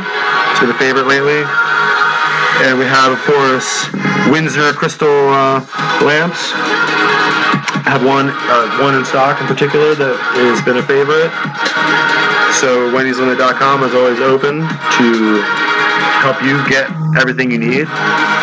Awesome Prada purse that we saw that Wendy's Limited just put up. So we have to think who out there wants to get incredible Prada fashion couture.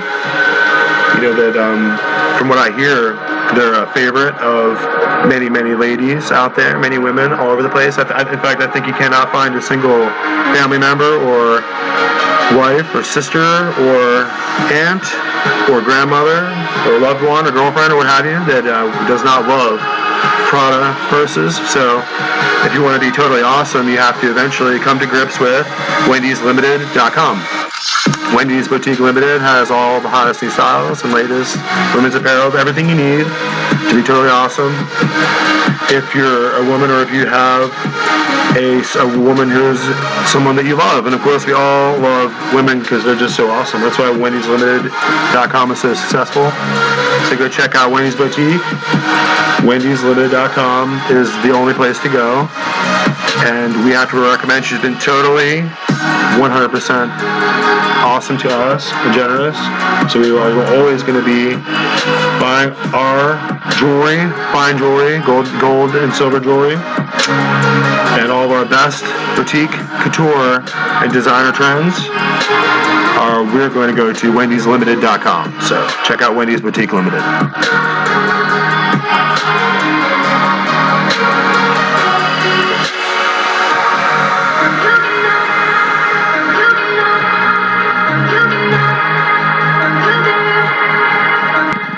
So here we are. We have to do our level best to continue on that our interesting discussion here.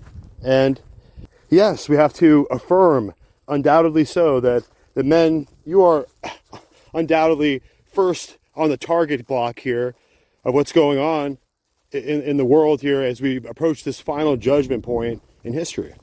So it's not for us to sit here as men preaching the gospel of Jesus Christ, to sit here and be womanly and be effeminate and sit here and discuss women's accountability in this order of things. Because in this order of things, in this command structure, women don't have any accountability other than the woman is duty bound to do her level best to try to obey you and give you honor and respect in a godly way. Which, because we're such wicked and vile men here on earth, look at all these pathetic pigs over there overseas who will throw acid on women's faces and then tell them that they declare to them 3 times that they're divorced and kick them to the curb and steal their children, right? And then go to court and send them to prison, right? It's a shame. It's an abomination how women are treated around the world according to these sickly and depraved and degenerate religio-cultic ideological structures that are absolutely controlling and dominating the sociological landscapes of everywhere in the world that's not America. We're in the America bubble. And in the America bubble, women have the profound equity bequeathed unto them that comes from the Judeo-Christian philosophical worldview, the Judeo-Christian moral principle substrate by which we have the decades of our national body politic that gives us the benefit of God's perspective on people and on families and on marriage. I mean, this entire idea of a marriage covenant comes from the Bible. It doesn't exist outside of it. It doesn't exist in the, as we said before, the fossil record of humanity until the appearance of Abraham, Isaac, and Jacob and God, and their God, who would walk with them and keep his promise with them and their children forever. So Abraham, Isaac, and Jacob would be renamed Israel, and the nation great, and all of his 12 sons, and those great nations that came out of them would become Israel, and God's covenant with them has been true and has remained true and faithful this entire time. So our way of honoring and keeping a covenant and keeping a wife and giving her the great deference and respect for everything she needs and putting her in the chair and raising her up in the air during the marriage, the idea of honoring the woman, beautifying her, giving her over to the opulent beauty that she is in the dress and the ornate jewelry and the lavish celebration and the 7-day long Jewish festival, a marriage covenant celebration is 7 days long, as you might want to take note of. So this is what we're facing in the future because Jesus Christ spoke carefully about the wedding feast, and it's all throughout the writings and the New Testament oracles of the Brit Hadashah, like we like to say. All the New Testament accounts and the testimony and the red letter writings and pronouncements of Jesus Christ and all of his parables. And we are going over and over and over again about this discussion about the marriage covenant of the Lamb of God, right? The marriage covenant of the bridegroom. It goes into the idea that there was 10 foolish brides and 10 wise brides, right? And they were virgins, and they were waiting for their husbandman, for their arrival of their bridegroom to collect them. And the foolish ones didn't have any oil and were not prepared. And the wise ones had oil in their lamps, were ready to light up the night and be ready to go, and had all their preparation, all their gear ready to go. And when the bridegroom comes in the middle of the night and sends ahead his servant and shouts, his servant comes ahead and shouts, hey, be prepared, the bridegroom is about to appear.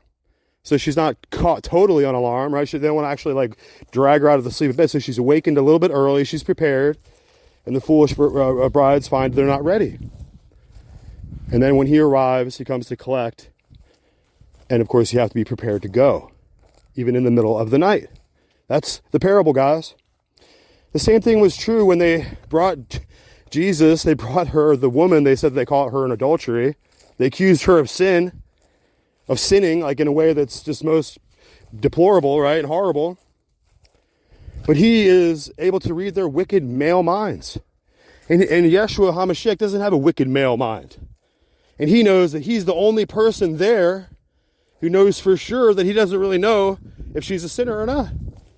Because he's the only one there who hasn't been with her. Right? So that's what that whole situation was about. So in case no one ever explained to you the dynamics of what was happening there when they brought the adulterous woman forward, the older men had to drop their stones and leave first because they understood and perceived the mind of the Lord, that those younger men knew she was an adulterous woman, because they had been taking advantage of her state of quote unquote sin. Right? Of course, this is a desperate time. This is a time when the denarius, the Roman money system, is coming in gold, and you have a wicked king, Herod, who's making all kinds of deals with Rome for Roman money to come in the region. All kinds of Roman soldiers are coming in to earn their pay and casually, quietly start to build up the political machinations that are there to take over the independence of the Judean kingdom because of the wicked king, right? So all that money's flooding in, and there's economic destabilization, there's poverty. The women are desperate. And what do you think they'll do to feed their families for those denariuses, right? That's the whole story of Mary Magdalene, right? These women who are caught in the sin of the man's world, with the man's money, with the man's pay, caught in the severe crucible of being crossed up between starvation and the lusts and the hungry, sexual, perverted desires of men, right? And so when the woman's caught up in that, what do? They bring her forward to try to kill her. You think the Lord's going to take up that cause against her? Or is he looking at the men? He's looking at you, man. He's looking right at you. He's not looking around at whatever thing you're trying to scan around for to try to put your responsibility off on. He's not seeing it. He's not seeing some kind of pathway of escape or some kind of excuse for you. He's looking right at you, and he's holding you accountable for what is going on in this world right now. Right? He's holding you accountable for your cowardice. And just like we have to understand that the parable of Jesus Christ is that he's a lion of the tribe of Judah, right? He's the great lion of the tribe of Judah. You know what these other men are lions. You know what happens in a male lion kingdom, in a lion's world, when there's too many male lions around? Some of those weak male lions, they get turned into little lion steaks. And when you lose the battle, you don't only get to crawl away, but you get to get eaten. The Lord Yeshua will eat you, boy. The lion of the tribe of Judah will eat you up. That's what that means. It's not because the lion is a regal symbol of nobility and power. No, it's a regal symbol of nobility and power, but it's also the mechanism by which, boy, you are just another meal in comparison with this great king who's coming. And all these popes, all these kings around the world, all these pathetic kings going to the World Economic Forum and allowing their trollops, right, to mouth out words about digital IDs, right? That's what we all got to worry about. Queen Maxima. Oh. And then you could tell everyone who didn't take the shot and get killed by it. So these pathetic nobility, this pathetic system of world power is just so debased and disgusting and weak and pathetic. Look at them. Look at these pretentious, blue-blood, pathetic pigs. They're just worthless little cowards, right? They've just been bred into place. So let's carry on. Let's carry on with this more of this narrowing of the focus on you, men, right? I love how these modern churches are so womanly now. And all the men are in there and they're dancing around and they're playing with the music and they're singing songs of worship. Holy Jesus, to Jesus, right? Worshiping him like a woman would do. Is that what the Lord is calling you men to be doing? If you're up in heaven right now and you're Jesus Christ, is that you want to look down and see all these men on their knees like crying and worshiping Jesus? Is that what the real church of God looks like? I'm not trying to make fun of you. I'm not teasing you. I'm teasing you a little bit, right? But I'm not blaspheming the Holy Spirit. I think you are. Because the Holy Spirit wants the men to be powerful and to be great, like in the testaments of old. When men had great power, Yeshua comes from the line of David, and David was a great man who was filled up with the Spirit of God. Well, you hadn't ever heard of Jesus Christ yet, because Jesus Christ wasn't born yet. Well, Jesus Christ was in the spirit and the genetics and the loins of David. Okay, he was there. He was there. He was arriving. You know what I mean? So King David is a great man. He slew lions in his youth, being overcome by the Holy Spirit, right? And he was also a musical man. He liked to have his music, his instrument out and play music and sing worship to the Lord. But I don't know if he did it in the way that we're doing it nowadays. And nowadays, these men, they won't go out into battle and swing the sword and destroy the enemy, right? Oh, well, now we have a new, right? What's the excuse? We have a new dispensation of God's grace on us so that we can just stay womanly inside the pew here. We stay inside the building in the shade and the AC, and we just stay in here for the potluck dinner. And we still consider ourselves to be men, though, even though we're in here with all the ladies. Oh, and the children. So whenever we have a problem in the church with some kid getting assaulted by some adult who shouldn't be in there in the first place, right? I mean, what's going on there? Why are all the predators being allowed in close to all the soft targets, right? What are all the men doing in there? Jesus doesn't need you on your knees worshiping, doing hymnal songs. He's not like hard up for his ego isn't hurting. He doesn't need the affirmation and the constant encouragement from you, boy. He needs you to be a man and go out there and do the thing that he sent you to do, which is the same thing he sent Adam to do, which is have dominion and power in this world. The kingdom of God is not of words, it's of power. So what are you doing over there?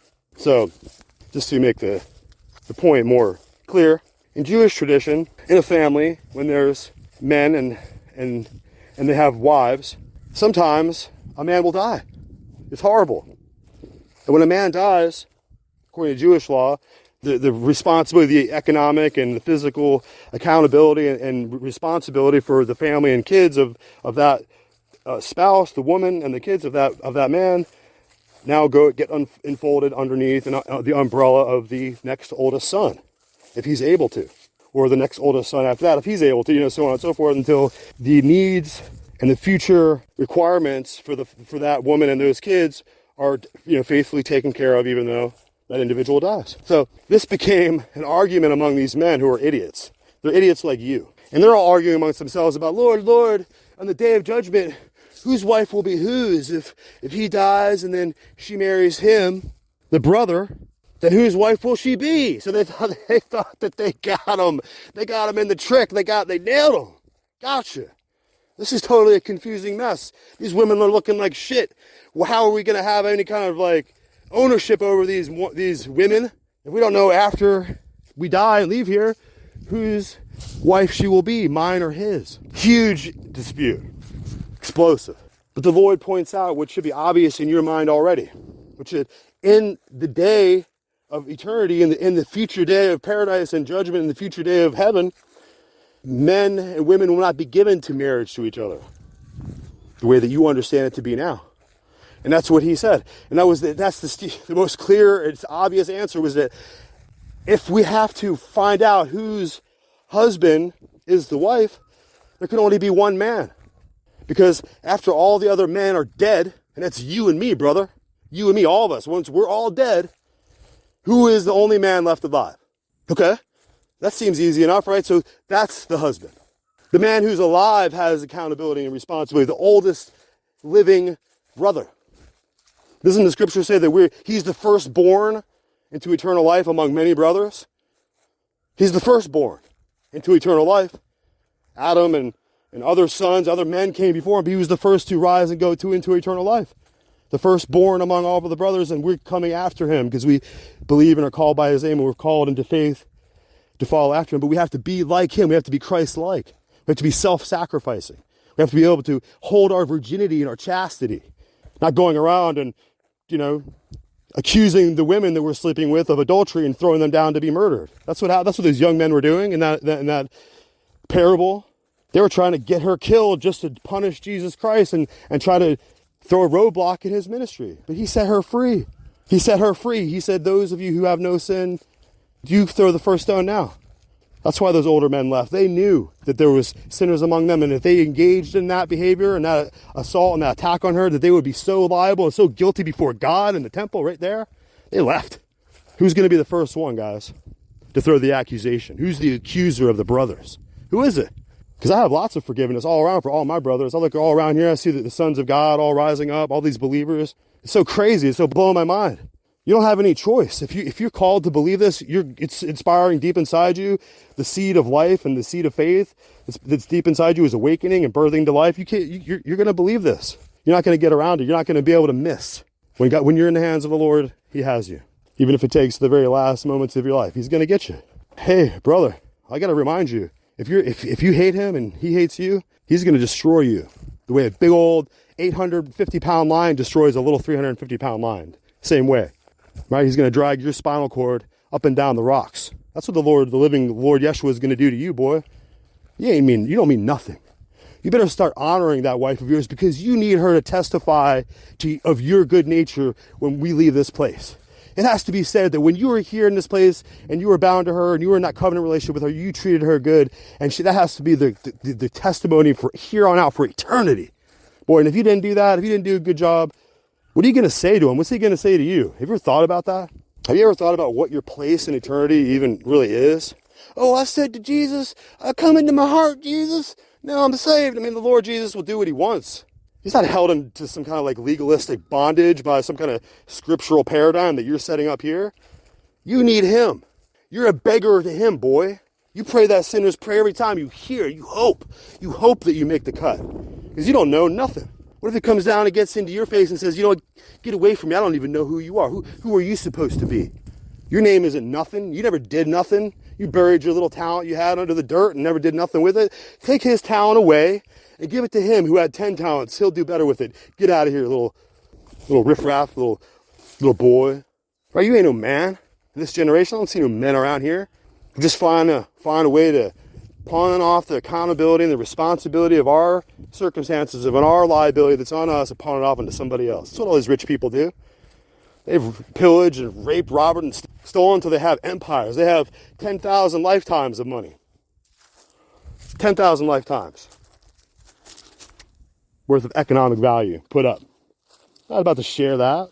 They're not about to see the needs or the concerns about the welfare of other people. And if they do have some kind of philanthropy, it's just some kind of World Economic Forum philanthropy to go over there and vaccinate the brown people. Isn't that all what they want to do? Vaccinate some brown people somewhere. And you know that Ebola thing is coming. I'm not some kind of like prophet, but it doesn't take very much to just put your ear to the ground and pay attention to what these people are doing. But I had to take time out of my day to remind you men out there who are the ones behind this entire power structure, because a lot of these high level orders and power clubs, right? If you're a Shriner, or if you've gotten to that level of wealth and power, right? You're a Scottish Rite, Freemason, high up, going up above 20 degrees, right? You're going all the way. There ain't no women in there, dog. And whenever women they bring in there, they just use them like animals. So same thing with the Jesuit order. You can't be no Jesuit and get up into the second and third and the fourth vow, the bloody oath. You ever heard of that? You guys don't know what you're talking about. You don't know how deep this thing goes. There ain't no women in there, right? That's why the CIA makes me laugh, because half the employees, half the actual people that are actually on the books at the CIA are women. So the men have learned to a great deal how to take advantage of women as a weapon of war. Fascinating.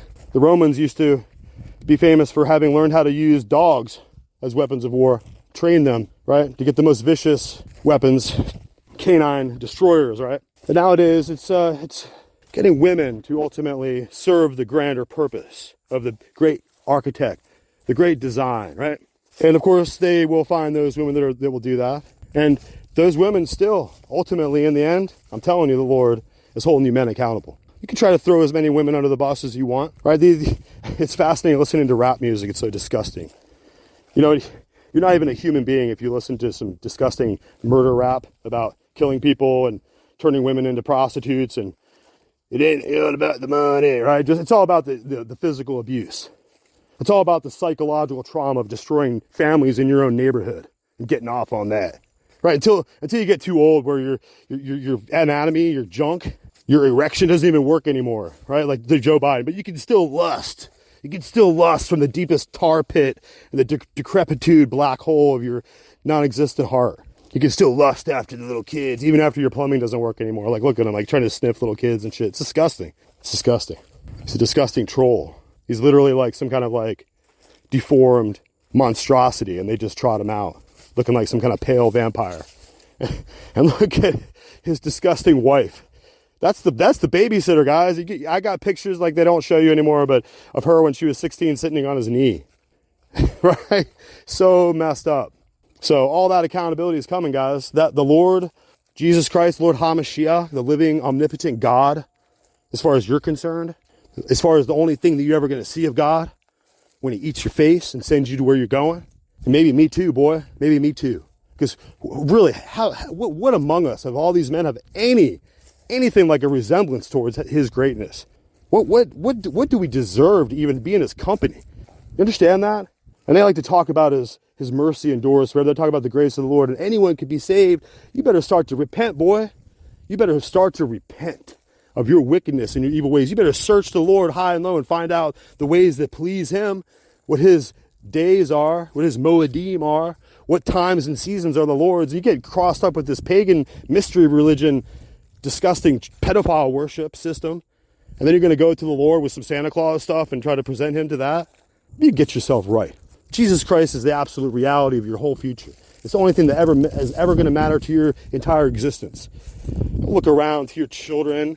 Like, don't look around and try to punch down towards your wife and try to find some excuse for her behavior that can kind of justify your ridiculous state of being right here. You men are disgusting. Look at you, Bill Gates, you disgusting worm. Even Melinda Gates can't even be around you because you're not even a man anymore, dude. You're disgusting. And all you got left is go in your little office, your little cubicle, wherever you work, you little sick pig, and do as much damage as you can do before you go where fate is going to take you, right? Because you're going to hide out from the disease X, right? You'll survive that. You'll survive it all, man. But at the very end, death is going to take you too. And you're going to go and meet the Lord, and you're going to see what happens to you. So just get ready, all you men out there in the world, you high, mighty, powerful men, you elite, looking so proud, feeling so strong and mighty in the presupposition of your worldview, right? And the pride of life. That's what you have. You have the pride of life, and you don't even read your Bible. You don't even know the Lord. You don't know nothing about what that means or how deluded you are. But you have the lust of your Father in you, and you have the pride of life, and you're going to continue on your way, and you're going to meet your fate. And you can't seem to turn. Even though we've been warned, even though you know somehow deep in your heart, somehow your inner man is screaming out and telling you, please, like King Agrippa, you almost convinced me. You almost can be convinced. You can almost believe the truth and be saved, but you won't, because you've been created as a vessel of wrath. Just like your father, Satan, right? Your ultimate deity, the one you guys love so much, your Pope. Your great father is the devil. And you know it. You know that you love the devil. That you guys are devil-worshipping little scums, and you're going to go right where he goes. It's sad. It's sad for you because you're going to hurt a lot of people in the process. You're going to fulfill all the descriptions, all the description of the scriptures that have been written about you, all the words that have been written about you. You're going to fulfill all that. You're going to complete the circuit and do what you ought not to be done. And no one can stop you, right? No one can stop you.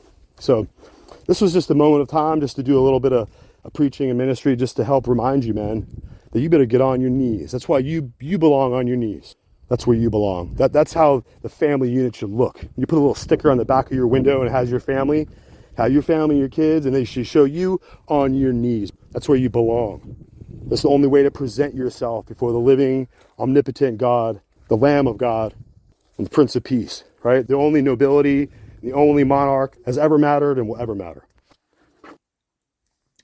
So here we arrived at the end of our episode here of Join the Book Club, and we appreciate you guys coming back and going through the episodes with us.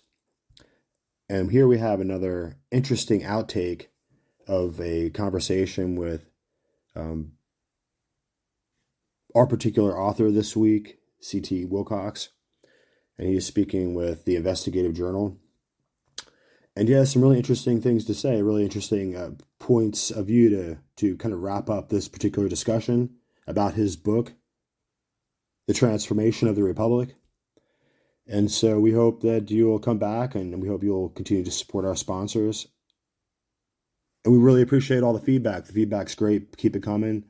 And in this particular recording here, you can see that it's, a duplicate, and we've, other people are recording, and you can hear people in the background running the sync, and, you can hear the noise. of this kind of particular bootleg recording. But I really love that kind of stuff. So I hope you like that lo-fi quality and that bootstring budget that we're operating on here. So just, the conversation and the information is what it's really about. So try to follow along. The Lincoln assassination is like, all you ever hear is Booth, Booth, Booth, right? And I ran into that working on the set of Open Range, as Kevin Costner's Western was shot here. And one of the close friends of Mr. Costner, we would sit down and we would discuss what I was researching and what has turned into this book. And his whole focus was on Booth. And I said, well, wait a minute. Booth wasn't the only guy. There were at least a half a dozen other people involved in that. And then I found out that there was a huge influence from priests. And it was so, yeah, we had, pretty intense discussions over that, right? And so it's basically what I wanted to do was set the record straight, basically, get as much documentation as I could, and I went to the National Archives in Washington, I went to the Library of Congress, I got documents from the archives of the Austrian government, and then private collections and other things, and pieced it all together. It took, quite a long time. And I said, this is my gift to the American people. Okay, I'm giving you your history back because apparently it's been, altered to such a degree that, if you don't understand your history about what took place then how on earth do you expect to understand what's happening now? Yeah, and good. Just a little aside here, and then we're going to get into what your thesis is and what you found out. Yesterday on my show, I had a gentleman by the name of goes by the name of Brother Thomas, and he mentioned he has a law degree, he's now painting houses, and just a really good guy to talk to and well informed. He said in 1988 he uncovered a communist cell in our country that was actually in charge of manipulating the library boards to make sure certain books were taken out.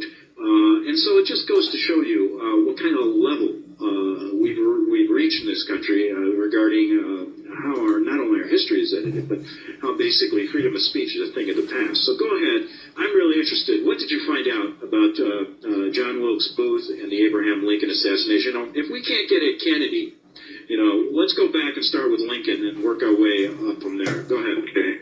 Well, what I found out was essentially the Booth and Surratt and Atzerodt and Payne and all those guys were hired specifically for the purpose of getting rid of the U.S. government at a point in time where they thought that they could reinstate the Civil War and eventually get what the South wanted, which was essentially, you hear about states' rights and the slave issue, right? Well, that was only part of it. There was a bigger question in play, and that was that the Vatican apparently wanted to place a papal crown on the head of Jefferson Davis. They wanted to establish the principles of monarchy. They wanted to reestablish the principles of monarchy that the United States had just gotten rid of through Britain, right? And because the papacy had backed several of these monarchs in Europe, except for, the Crown of England. That was kind of a back and forth thing, right? The United States decided to embark on an experiment called representative congressional system of government. I did in 2006 with C.T. Wilcox to set the record straight about the Abraham Lincoln assassination. And the monarchs of Europe and the Vatican saw that as a very big threat to their own existence. They thought, well, if that concept, if that idea ever catches on in Europe, then we're sunk.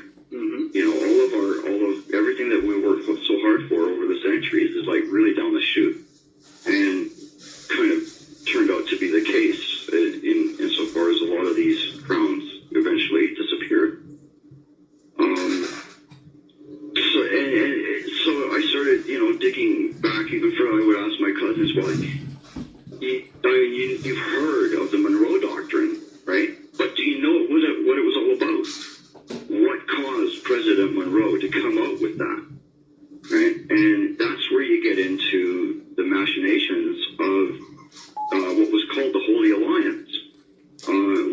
us about that. What did you find the out? alliance was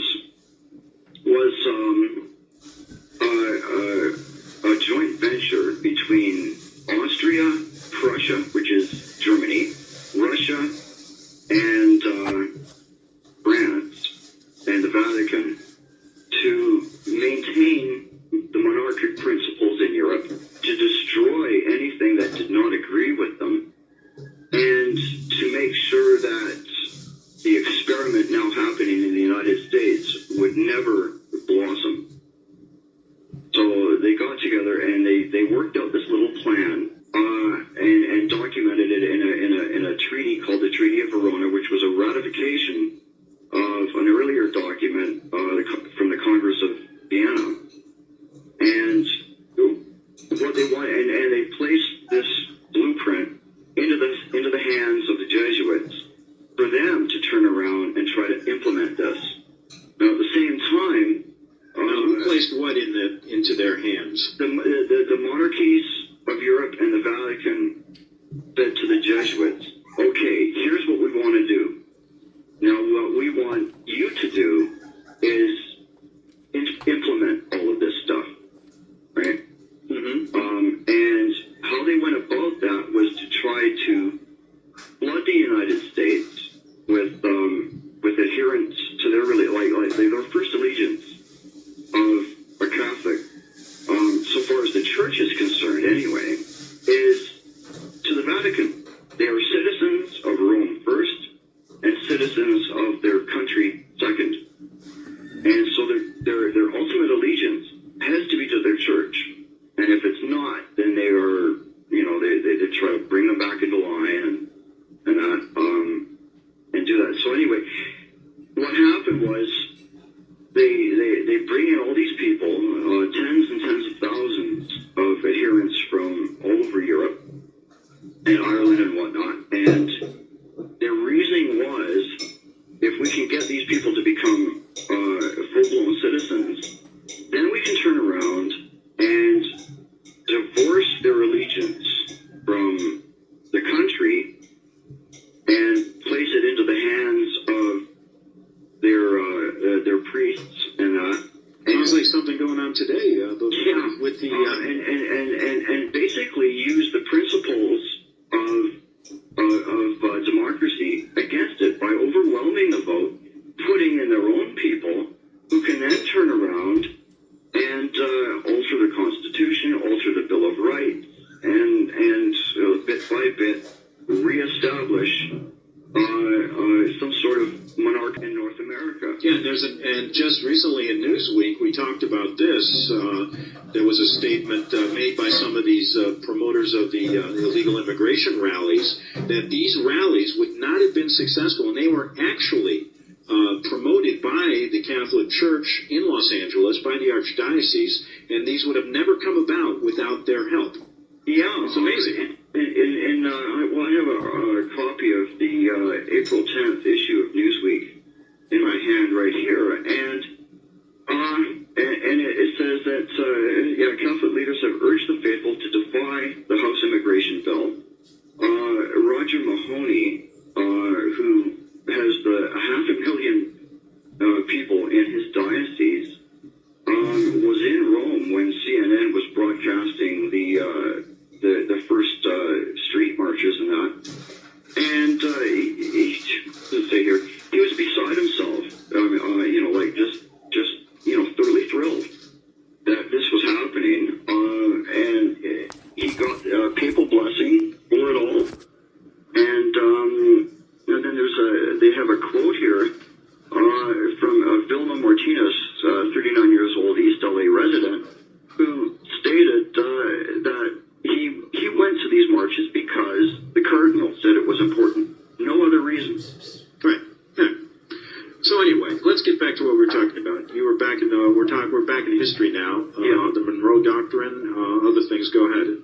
Yeah. Okay. The Monroe Doctrine, basically. Okay. President Monroe sat down with Thomas Jefferson and a few other people, John Quincy Adams, and discussed this threat to the United States. How the monarchs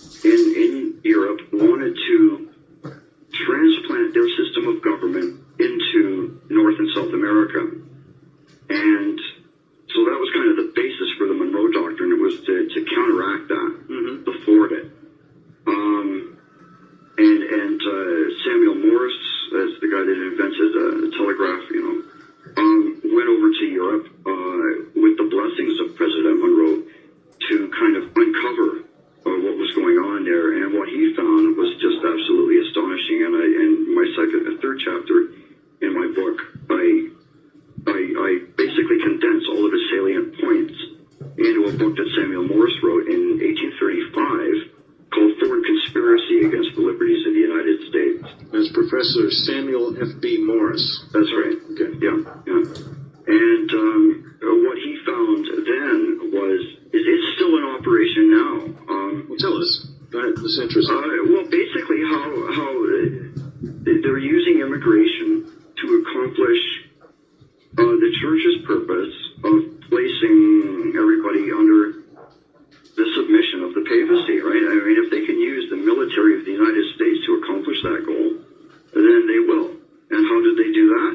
By placing people in key positions in government that will do their bidding for them, right?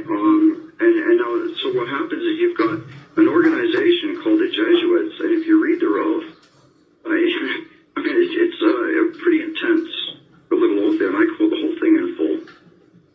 And they say that they are not above regicide in order to enforce, what they want to do, which is basically the assassination of heads of government. So, for all intents and purposes, any president who does not do what the church wants them to do, they will hire somebody to go out and kill them. All right, so let's get to Lincoln. Now, the history books say John Wilkes Booth performed the act alone.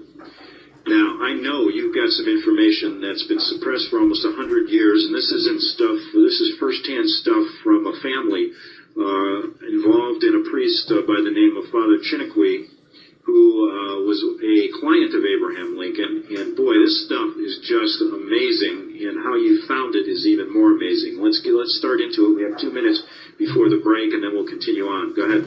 Okay, Charles Chiniquy, he was being set up by his church.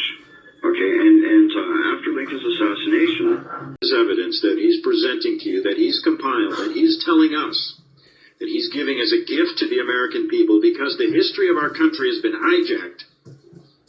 I know you're going to find that his story is compelling, is true, and is something that all of us need to look at. How did Abraham Lincoln die? C.T. Wilcox is going to tell you. We're talking right now about Father Chiniquy, who had evidence showing that Wilkes was hired by the church, hired by the Jesuit order, and we're going to get into what Mr. C.T. Wilcox found to lead him to this conclusion. So go ahead and tell us where you left off with Chiniquy. Okay. So those are the sworn statements from these particular priests in Minnesota. And these were with this little seal on them and everything. So they're kind of unimpeachable, right? And then I found among the rest of this archive that's out there are private letters from Edwin Sherman, who was a Union officer during the war. And he wrote a book eventually called The Engineer Corps of Hell, subtitled Rome's Sappers and Miners. And in the private correspondence to Charles Chiniquy, he discussed many, many things, but he leaves no doubt as to the fact that the church was completely behind that assassination. And they go into why, because they wanted to completely turn the concept of the congressional system of government upside down and reestablish a monarchy. And a monarchy, kind of like what's happening today. Yeah. Well, really, I mean, when you take a look at the number of executive orders that have come down since the administration of Ronald Reagan, who, by the way, after Lincoln's assassination in 1867, the United States had severed all diplomatic ties with the Vatican as a direct result of their involvement in not only helping to engineer the Civil War, but also the assassinations that they were involved in. That's fact. And that's fact. And I have a newspaper article in one of the graphics pages that discusses, that fact. Ronald Reagan was the first president since 1867 to reestablish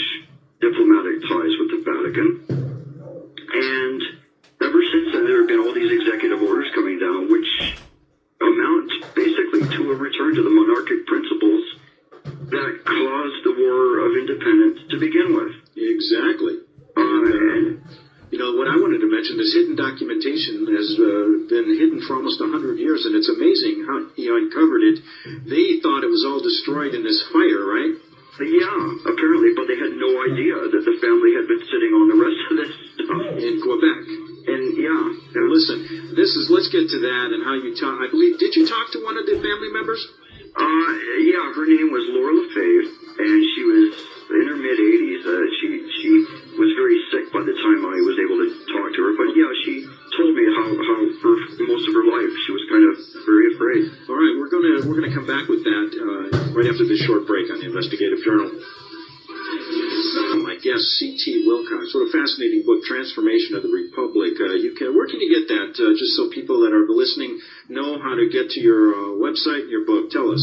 Okay, well, my website is ctwilcox.com, and presently it's the only place you can get it.